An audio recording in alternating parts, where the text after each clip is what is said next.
வணக்கம் நேயர்களே. இன்றைய உலக உத்தமரின் உயரிய சிந்தனைகள் பகுதியில் காந்தியடிகளோட வாழ்க்கையில நடந்த பல நிகழ்ச்சிகளை நம்ம பார்க்கிறோம். காந்தியடிகளோட வாழ்ந்த பல தலைவர்களை பத்தி நம்ம பார்க்கிறோம். காந்தியடிகளோட வாழ்க்கையில தாக்கத்தை ஏற்படுத்தின பல தலைவர்களை பார்க்கிறோம். அந்த ஆசிரமம், காந்தியோட ஆசிரமத்துக்கு C.F. ஆண்ட்ரூஸ் வர்றார். C.F. ஆண்ட்ரூஸும் காந்தியும் பேசிட்டு இருக்காங்க. அப்ப அங்க ஒரு பெரியவர் வந்து அந்த பக்கம் போறார். அவர் போனப்ப C.F. ஆண்ட்ரூஸ் கேட்கிறாரு, அவர்கிட்ட காந்தி கிட்ட கேட்கிறாரு, இவரு இந்த இளையவர், இவரு புதுசா இருக்க இந்த ஆசிரமத்துக்கு அவர் யாரு அப்படின்னு கேட்கிறார். அப்ப காந்தியடிகள் சொல்றாரு, இந்த ஆசிரமத்துக்கு பல பேர் வர்றாங்க, அது எல்லாருமே எந்த ஆசீர்வாதம் வாங்குறதுக்காக வர்றாங்க.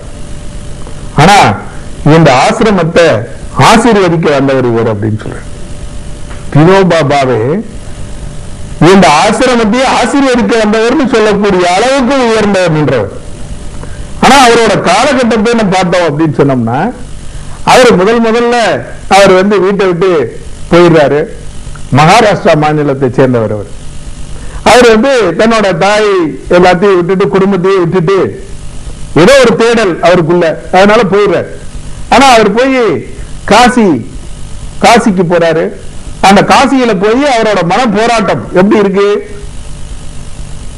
இந்த பக்கம் வங்காளத்துக்கு போயிடலாம், வங்காளத்துக்கு போனா தீவிரவாதிகளோட சேர்ந்து ஒரு தீவிரவாத இயக்கத்தோட தன்னை ஐக்கியப்படுத்திக்கலாம், அப்படி இல்லை அப்படின்னு சொன்னா நேர இமயமலைக்கே போய் ஒரு சன்னியாசி ஆயிடலாம். இந்த ரெண்டு மன போராட்டம் அவருக்குள்ள இருக்கு. ஒண்ணு இந்த பக்கம் போய் பெங்கால்ல போய் தீவிரவாதி ஆகுறதா, இல்ல இமயமலைக்கே போய் ஒரு நல்ல சாமியார் ஆகிறதா அப்படின்ற ஒரு மன போராட்டத்துலதான் அவர் காசிக்கு வர்றாரு. அவரோட நேரம் தான் சொல்லணும். அந்த நேரத்துல காந்தியடிகளும் காசிக்கு வர்றார். காசியில இருக்கக்கூடிய அந்த இந்து பல்கலைக்கழகத்துல அவரோட உரை, ஒரு எழுச்சி மிக்க உரை. அந்த உரை வினோபா பத்திரிகையில படிச்ச உடனே ரொம்ப அவருக்கு ஒரு பெரிய மலர்ச்சி. இப்படியும் ஒருத்தர் பேச முடியுமா அப்படின்னு சொல்லிட்டு நிறைய சந்தேகங்கள் இருக்கு. அதனால அதை பூராத்தையும் கடிதமா எழுதி காந்திக்கு அனுப்பிடுறார். காந்தியடிகள் படிச்சு பாக்குறார். காந்தியடிகள் வினோபா மாதிரி எத்தனையோ பேரை பார்த்துட்டு தானே அங்க வந்திருக்காரு. அதனால அந்த கடிதத்தை படிச்ச உடனே காந்தியடிகள் அவருக்கு ஒரு கடிதம் எழுதுறாரு. நீங்க கேட்டிருக்க கேள்விகள்லாம் ரொம்ப ஆழமான கேள்விகள். அகிம்சையை பத்தி உங்களோட ஐயப்பாடுகள் எல்லாமே ரொம்ப சரிதான். ஆனா அகிம்சைன்றது கடிதத்தில் எழுத முடியாது, வாழ்ந்து பார்க்கக்கூடிய ஒரு விஷயம். அகிம்சைன்றது வாழ்ந்து பார்க்கக்கூடிய ஒரு முக்கியமான விஷயம். இத கடிதத்தில் எல்லாம் பேச முடியாது. அதனால நீங்க நேரா வந்துருங்கன்னு சொல்றாரு. வினோபா பாவையும் காந்தியடிகளை பார்க்க அந்த ஆசிரமத்துக்கு போறாரு. அப்ப வினோபா சொல்றாரு, அந்த ஆசிரமத்துக்குள்ள நான் போறேன், காந்தியடிகள் இருந்த அந்த சபர்மதி ஆசிரமத்துக்கு நான் போறேன். அங்க போகும்போது காந்தியடிகள் காய்கறி வெட்டிக்கிட்டு இருந்தாரு அப்படின்ற. நானும் எத்தனையோ உலக வரலாற்றை படிச்சிருக்கேன், பார்த்திருக்கேன், கேள்விப்பட்டிருக்கேன். ஆனா உலகத்துல ஒரு மிகப்பெரிய போராட்டத்தை நடத்தக்கூடிய மிகப்பெரிய தலைவர் எல்லாத்துக்கும் உட்கார்ந்து காய்கறி வெட்டி கொடுப்பாரு அப்படின்னு நான் எதிர்பார்க்கவே இல்லை. எனக்கு அது புதுமையா இருந்தது.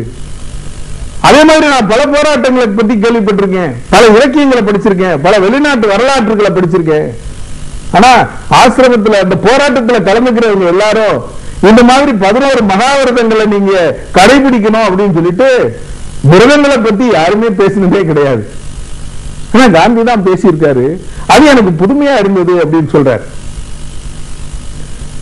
இந்த நாடு எப்படி இருக்கணும் அப்படின்றதுக்கு வழிகாட்டியா காந்தி இருந்தது மாதிரி அவர் கூட இருந்த தலைவர்களும் இருக்கணும் அப்படின்னு அவர் நினைச்சார். அதனால அந்த 11 மகாவிரதங்களை அவர் சொல்லி இதெல்லாம் கடைபிடிக்கணும் அப்படின்றதையும் ஒரு கட்டுப்பாடையும் அந்த ஆசிரமவாசிகளுக்கு வச்சு அவர் நடத்தினதற்கு அது எனக்கு ரொம்ப புதுமையான அனுபவம். அதனால அவர் காய்கறி கண்டி நறுக்கிக்கிட்டு இருந்தாரு. அந்த சமயத்துல நான் போனேன். அப்ப என்கிட்ட ஒரு கத்தியை கொடுத்தாரு. அதுதான் நான் அவரிடம் வாங்கிய முதல் தீட்சை அப்படின்னு சொல்றார். அவர் கொடுத்த அந்த கத்தி என்ன, அதோட பொருள் என்ன, உடல் உழைப்பு, நீயே வந்து காய்கறி வெட்டுனாரு. காய்கறி இவரும் வெட்ட ஆரம்பிச்சிட்டாரு. அவர் சொல்றாரு, அந்த உடல் உழைப்பு அப்படின்றத அன்னைக்கே எனக்கு சொல்லி கொடுத்துட்டாரு. நான் எந்த ஒரு ஆன்மீக வாழ்க்கை வாழணும்னு நான் நினைச்சனோ அதுக்கு இந்த உடல் உழைப்புன்றது அத்தியாவசியம் அப்படின்றத எனக்கு உணர்த்திட்டாரு. அந்த ஆசிரமத்துல காந்தியடிகளோட ஆசிரமத்துல வினோபா பாவேக்கு 2 வேலை, ரொம்ப முக்கியமான 2 வேலை. ஒண்ணு, அந்த ஆசிரமத்தில் இருக்கக்கூடிய கழிவறைகளை பூராத்தையும் சுத்தம் பண்ண வேண்டிய வேலை வினோபா பாவேக்கு. மாலை நேரத்துல அந்த ஆசிரமவாசிகளுக்கு பூரா கீதையை பத்தி உபதேசம் பண்ண வேண்டியதோ அதே வினோபாவோட வேலை. கீதையை பத்தி உபதேசம் பண்ற பணி எவ்வளவு மிக மிக முக்கியமான பணியோ அதே அளவு முக்கியமான ஒரு பணி அந்த கழிவறைகளை பூராத்தையும் சுத்தம் பண்ண வேண்டியது அப்படின்றது வினோபாவுக்கு மாத்திரமல்ல, இந்த உலகத்துக்கே சொன்னவர் தான் காந்தி. அந்த மாதிரியான வினோபா பாவே அந்த மாதிரியான வினோபாவை உருவாக்குறார். அந்த ஆசிரமத்துல திரும்ப அந்த வார்தாவுக்கு வந்ததுக்கு பின்னாடி அந்த வார்தா ஆசிரமத்திலேயோ காந்தியடிகள் வினோபா வந்து காந்தியடிகளோட இருக்கிறாரு. அப்ப அந்த இடங்கள் அந்த தூசி அதெல்லாம் அவரோட உடல்நிலைக்கு வந்து இடைஞ்சலா இருக்குன்றதுனால பக்கத்துல பவனார் அப்படின்ற ஒரு இடத்துல அவருக்கு தனியா ஆசிரமத்தை கட்டி கொடுக்கிறார். அந்த ஆசிரமத்துல வந்து இருக்கிறார்.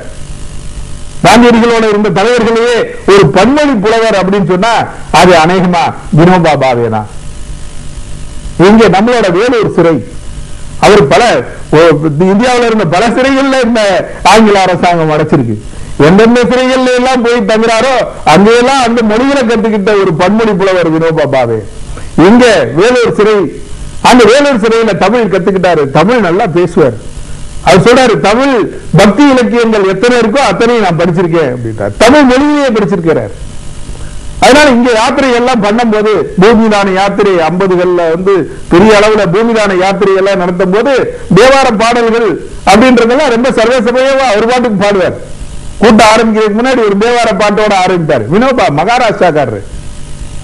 மகாராஷ்டிராவில் பேசக்கூடிய மராட்டி மொழியில பாடல, தமிழ் மொழியில பாடுறாரு. எந்த விதமான மொழி பேதங்களும் இல்லாம, எந்த விதமான மத பேதங்களும் இல்லாம ஒரு ஆன்மீகமான ஒரு வாழ்க்கை வாழ்ந்தவர் வினோபா.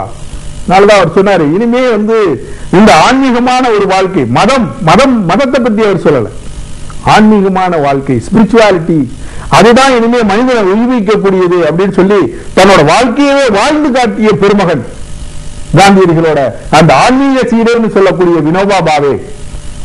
அவரோட அந்த சமுதாய புரட்சி இன்னைக்கு உலகமே பேசிக்கிட்டு இருக்கக்கூடிய மிகப்பெரிய அந்த புரட்சி, நிலப்புரட்சி, நிலமில்லாதவர்களுக்கு நிலம் வாங்கி கொடுத்த அந்த மிகப்பெரிய புரட்சியை சேர்ந்த அந்த வினோபா பாவே. இந்த மாதிரி பல தலைவர்கள் காந்தியடிகளோட இணைஞ்சி வேலை செஞ்சாங்க. அவங்களை பத்தி எல்லாம் பார்த்து அவரோட வாழ்க்கையில இருந்து நம்ம பாடம் எடுத்துக்கிறதா நம்மளோட நோக்கமா இருக்கணும். மீண்டும் உலக உத்தமரின் உயரிய சிந்தனைகளில் சந்திக்கலாம். நன்றி.